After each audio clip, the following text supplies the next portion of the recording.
Okunoonyeza ku mbeera z'abantu abalina obukugu obusobola okukola mu ggwanga kwakolebwa gavumenti ya kuno ng'eri wamu ne bbanka y'ensi yonna. Akuliddemu okunoonyeza kuno Robert Okuli ategeeza ng'omulimu guno bwe gwatongozebwa Maama Janet Museveni mu mwezi ogwa Desemba omwaka gwa 2022.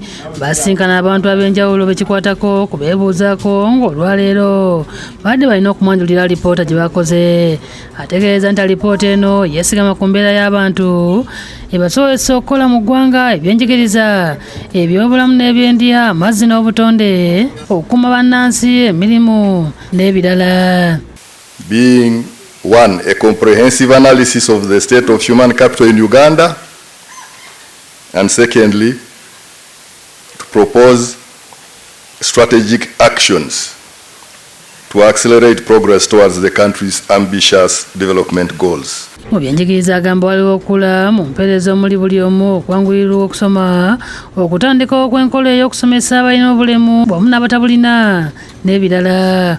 We have also pioneered inclusive policies, UPE, USE, instruction in local languages, free education for refugees, initiatives for children with disabilities and adolescent mothers, and the early childhood care and education policy. Wadde kuli gutyo waliwo ebikyasoomooza ebyenjigiriza omuli abayizi okweyongera okudda mu bibiina, okuwanduka amasomero, muwendo gw'abantu okweyongera n'ebirala. We however have challenges, including rapid population growth, which is putting pressure on the system. Mu byobulamu n'ebyendya agamba nti ekipisibye mulimu abakozi okuba nga bakyali batono, amalwaliro waliwo agatannazimbibwa wamu n'okufuna ebyetaago ebigenda.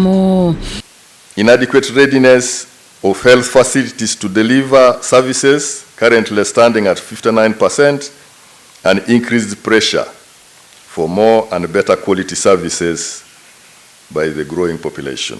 Amazzi n'obutonde agamba nti wakyaliwo okuvujjirirwa kutono. World Services Statistics Snapshot as at 2023 indicates that 38 million people lack access to safely managed sanitation and 12 lack access to basic water supply. Agamba nti okusobola okutuukiriza ebiruubirirwa walina okubaawo engeri ey'okgonjoola ebisoomooza abavubuka okusiga mu kukuza obukugu wamu n'okusiga mu by'obulimi n'obulunzi. The first recommendation is reducing poverty and inequality. Abakiikiridde minisitule ez'enjawulo ez'enyigira mu kwekenneenya alipoota eno badde endowooza zaabwe. We must, one, increase, as everybody has said, public investment in labor and social protection programs, particularly for youth, women and persons with disabilities. Where at education, school feeding is a priority,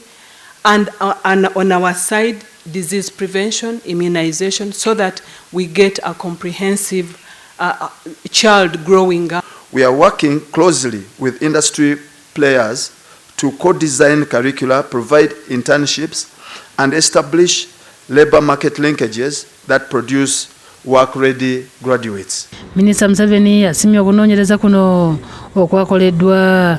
It is becoming increasingly clear that investing in human capital development is central to accelerating socio-economic transformation as envisaged in our Vision 2040, through which we hope to attain a higher middle income status.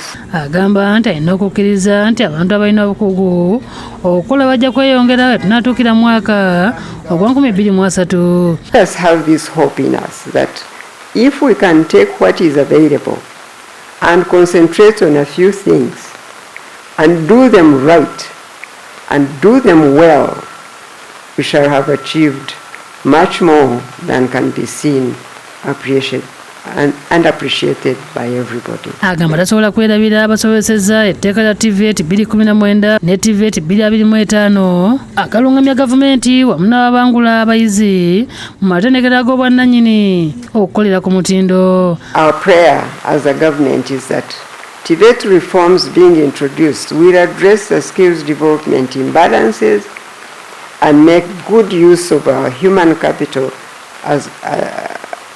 other homeland. Agamba nti wadde nga bateekateeka okukola ebintu bingi kyokka balina okwewala okukemebwa okwagala okukola buli kimu mu budde bwe bumu.